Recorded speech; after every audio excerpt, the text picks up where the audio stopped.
രാമനെ അറിയില്ലെന്ന വേടൻ്റെ പ്രസ്താവന കേവലമായൊരു പ്രസ്താവനയല്ല, അതൊരു രാഷ്ട്രീയ പ്രസ്താവനയും ചരിത്രപരമായി ആഴത്തിൽ വേരുകളുള്ള ഒരു സാമൂഹ്യ സന്ദർഭത്തെ കൂടി വെളിപ്പെടുത്തുന്ന ഒരു രാഷ്ട്രീയ പ്രഖ്യാപനമാണ് എന്നാണ് ഞാൻ മനസ്സിലാക്കുന്നത്.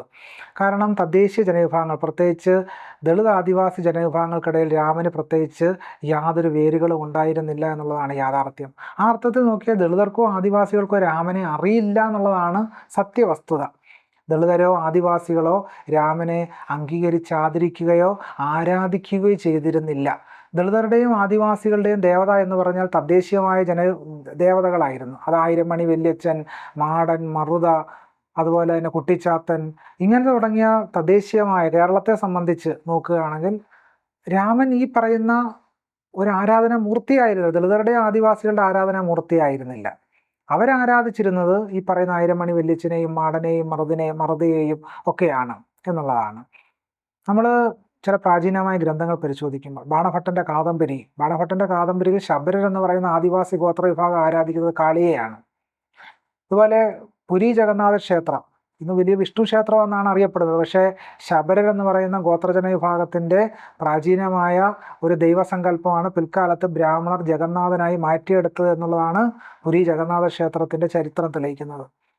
ഇന്ന് ലോകമെമ്പാടും വിഖ്യാതമായ തിരുപ്പതി ക്ഷേത്രം, ആ തിരുപ്പതി ക്ഷേത്രം എന്ന് പറയുന്നത് ചാമ കൃഷി ചെയ്തിരുന്ന ആദിവാസികൾ ആരാധിച്ചിരുന്ന പന്നി എന്ന് പറയുന്ന മൂർത്തിയെയാണ് പിൽക്കാലത്ത് ബ്രാഹ്മണ്യം വരാഹമാക്കി മാറ്റുകയും അതുപോലെ തന്നെ ആ വരാഹത്തെ വിഷ്ണുവാക്കി മാറ്റി, വിഷ്ണുവിൻ്റെ അവതാരമാക്കി മാറ്റി ബ്രാഹ്മണ്യം സ്വാംശീകരിക്കുകയും ചെയ്തത്. ഈ നിലയ്ക്ക് നോക്കിയാൽ ദളിതരുടെയോ ആദിവാസികളുടെ ദേവതയായിരുന്നില്ല രാമൻ എന്നുള്ളതാണ്.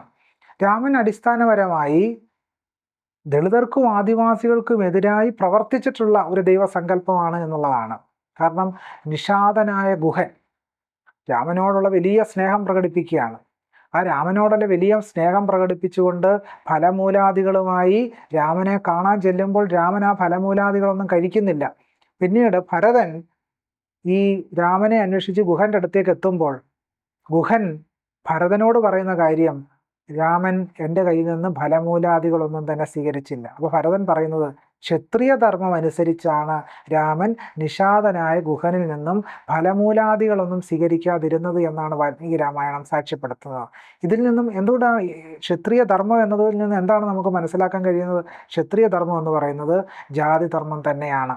അപ്പോൾ ജാതിയിൽ ഉന്നതനായ രാമൻ ജാതി കൊണ്ട് താഴ്ന്ന ഒരാളായ, അങ്ങനെ ഇന്ത്യൻ സമൂഹം സങ്കല്പിച്ച് വെച്ചിട്ടുള്ള ഗുഹനിൽ നിന്ന് ഭക്ഷണം മേടിച്ച് കഴിക്കില്ല എന്ന് പറയുന്നൊരു സങ്കല്പമാണ് നമുക്ക് അവിടെ കാണാൻ കഴിയുന്നത്. തന്നെയല്ല, പിൽക്കാലത്ത് വളരെ പ്രസിദ്ധമായി തീർന്നൊരു കഥയുണ്ട്. ശബരി കടിച്ച ഫലമൂലാദികൾ രാമൻ കഴിച്ചു എന്ന് പറയുന്ന ഒരു രംഗം. പക്ഷേ വാൽമീകി രാമായണത്തിൽ ഇങ്ങനെ ശബരി കടിച്ച പഴം രാമൻ കഴിക്കുന്നു എന്ന് പറയുന്ന ഒരു രംഗം വാൽമീകി രാമായണത്തിൽ നമ്മൾ കാണുന്നേയില്ല. അത് പിൽക്കാലത്ത് ഭക്തിപ്രസ്ഥാന കാലത്ത് രാമനെ കീഴാള ജനവിഭാഗങ്ങൾക്ക് കൂടി സ്വീകാര്യമാക്കുന്നതിന് വേണ്ടി എഴുത്തച്ഛനെ പോലെയുള്ളവർ നിർമ്മിച്ചെടുത്തൊരു പാഠമാണ് യഥാർത്ഥത്തിൽ ഈ ശബരിയിൽ നിന്നും രാമൻ ഫലമൂലാദികൾ വാങ്ങിക്കഴിച്ചു. പ്രത്യേകിച്ച് ശബരി കടിച്ചതിൻ്റെ ബാക്കി രാമൻ കഴിച്ചു എന്നുള്ളത് 16-ാം നൂറ്റാണ്ടിന് ശേഷം രാമനെ, അതുപോലെ തന്നെ ഇത്തരം വരേണ്യമായ സങ്കല്പങ്ങളെ തദ്ദേശീയ ജനവിഭാഗങ്ങൾക്ക്, അവർണ സമൂഹങ്ങൾ കൂടി സ്വീകാര്യമാക്കത്തക്ക രീതിയിൽ മാറ്റിയെടുക്കുന്നതിന് വേണ്ടിയാണ് എഴുത്തച്ഛനെ പോലെയുള്ള ആളുകൾ അത്തരം ചില പാഠങ്ങൾ നിർമ്മിച്ചെടുത്തതെന്നാണ് നമുക്ക് മനസ്സിലാക്കാൻ കഴിയുന്നത്. തന്നെയല്ല, അവർണ ജനവിഭാഗങ്ങൾക്കിടയിലെ പ്രാർത്ഥനകൾ പരിശോധിച്ചാലൊക്കെ തന്നെ ഒരു രാമസങ്കീർത്തനവും നമ്മൾ കാണുന്നേയില്ല. ആരാണ് കേരളത്തിൽ എഴുത്തച്ഛൻ്റെ രാമായണം വായിച്ചത്? അത് സവർണ സമുദായങ്ങളിൽപ്പെട്ടവരാണ്. ഒരിക്കലും ഈ കേരളത്തിലെ അവർണരായ സാധാരണക്കാർ, പ്രത്യേകിച്ച് ദളിതരും ആദിവാസികളും ഒരിക്കലും രാമായണം വായിച്ചിരുന്നില്ല. 16-17 നൂറ്റാണ്ടുകളിൽ എഴുത്തച്ഛനാൽ എഴുതപ്പെട്ട രാമായണം അത് സവർണ സമുദായത്തിൽപ്പെട്ട ആൾക്ക് മാത്രമേ വായിക്കാൻ കഴിയുമായിരുന്നുള്ളൂ. അക്ഷരജ്ഞാനത്തിൽ നിന്നും വലിയ രീതിയിൽ ഭീകരമായി പുറന്തള്ളപ്പെട്ട ജനവിഭാഗങ്ങൾക്ക് രാമായണം പ്രാപ്യവുമായിരുന്നില്ല. അപ്പം ഈ ഇത്തരം സാഹചര്യങ്ങളൊക്കെ തന്നെ വെളിവാക്കുന്നത് വേടന് രാമനെ അറിയില്ല എന്ന് പറയുന്നതിൻ്റെ അർത്ഥം രാമൻ ഒരിക്കലും ദളിതരുടെയോ ആദിവാസികളുടെയോ ദൈവസങ്കല്പങ്ങളിലോ ആരാധനാ പുരുഷ കഥാപാത്രങ്ങളിലോ പെട്ട ഒരാളായിരുന്നില്ല എന്ന ചരിത്ര വസ്തുതയാണ് അതിൻ്റെ ഒരു ഭാഗമായിട്ട് നാം ഇന്ന് തിരിച്ചറിയേണ്ടത്. രണ്ടാമത്തെ ഭാഗം എന്ന് പറയുന്നത് വേടൻ പറയുന്ന രാമനെ അറിയില്ല എന്ന് പറയുന്ന രാഷ്ട്രീയ പ്രസ്താവന ഡോക്ടർ ബി ആർ അംബേദ്കറും അതുപോലെ സഹോദരൻ അയ്യപ്പനും ഒക്കെ തന്നെ മുന്നോട്ട് വെച്ച ഒരു ബ്രാഹ്മണ്യത്തിൻ്റെ നിഷേധ രാഷ്ട്രീയമാണ് എന്നുള്ളതാണ്. ഡോക്ടർ ബി ആർ അംബേദ്കർ രാമനെ ഒരു നീചനായ രാജാവ്, നീചനായ മനുഷ്യനെന്നാണ് സ്ഥാനപ്പെടുത്തിയിട്ടുള്ളത്. Reliefs of Rama and Krishna എന്ന് പറയുന്ന പുസ്തകത്തിൽ രാമനൊരു നീച മനുഷ്യനാണ് എന്നതിനെ അടയാളപ്പെടുത്തുന്നുണ്ട്. സീതയെ ചതിച്ച ഒരാളാണ് രാമൻ എന്ന് ഡോക്ടർ ബി ആർ അംബേദ്കർ അടയാളപ്പെടുത്തുന്നുണ്ട്. കോട്ടയത്ത് തിരുനക്കര മൈതാനിയിൽ SNDPയുടെ ഒരു വിശേഷ യോഗം നടക്കുന്ന സന്ദർഭത്തിൽ പണ്ഡിറ്റ് മദൻ മോഹൻ മാളവ്യ കേരളത്തിൽ വരികയുണ്ടായി. ഈ യോഗത്തിൽ പങ്കെടുത്തു.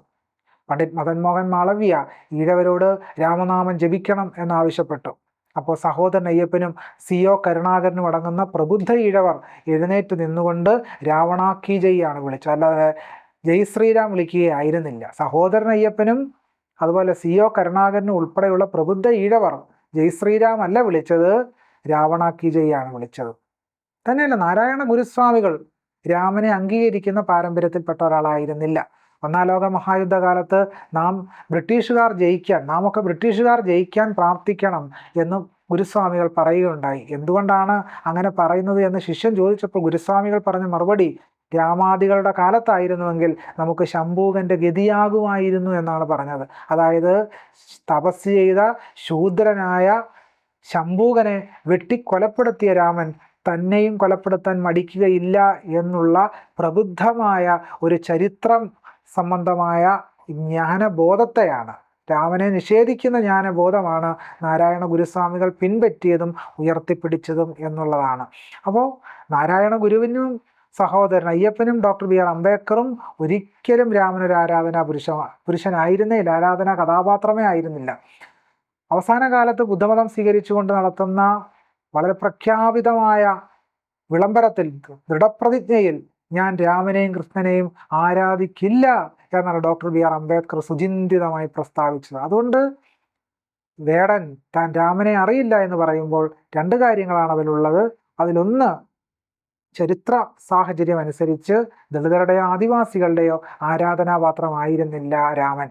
ദളിതരുടെയോ ആദിവാസികളുടെ ദൈവങ്ങൾ കാരണവന്മാരും അതുപോലെ തന്നെ കാളിയും കൂളിയും ചാമുണ്ടിയും മാടനും മറുതയും ആയിരമണി വല്യച്ഛനും ചാത്തനും ഒക്കെ ആയിരുന്നു തദ്ദേശീയ അവർണ ജനവിഭാഗങ്ങൾ ദൈവസങ്കല്പം. അവർക്കിടയിൽ പൂണൂരിട്ട രാമന് യാതൊരു സ്ഥാനവും ഉണ്ടായിരുന്നില്ല എന്നതാണ് ചരിത്രം നമ്മളെ ബോധ്യപ്പെടുന്നത്. രണ്ട്, രാമൻ്റെ രാഷ്ട്രീയത്തെ നിഷേധിക്കുന്ന ഡോക്ടർ ബി ആർ അംബേദ്കറുടെയും സഹോദരൻ അയ്യപ്പൻ്റെയും നാരായണ ഗുരുസ്വാമികളുടെയും രാമനെ നിഷേധിക്കുന്ന ബ്രാഹ്മണ്യ നിഷേധ രാഷ്ട്രീയം ശക്തമായി സംവഹിക്കുന്നത് കൊണ്ടാണ് വേടൻ താൻ രാമനെ അറിയില്ല എന്ന് പറയുന്നത്. ഇതിലൂടെ രണ്ട് തരത്തിലുള്ള പ്രശ്നസ്ഥലികളിലേക്കാണ് വേടൻ നമ്മുടെ ശ്രദ്ധ ക്ഷണിക്കുന്നത്.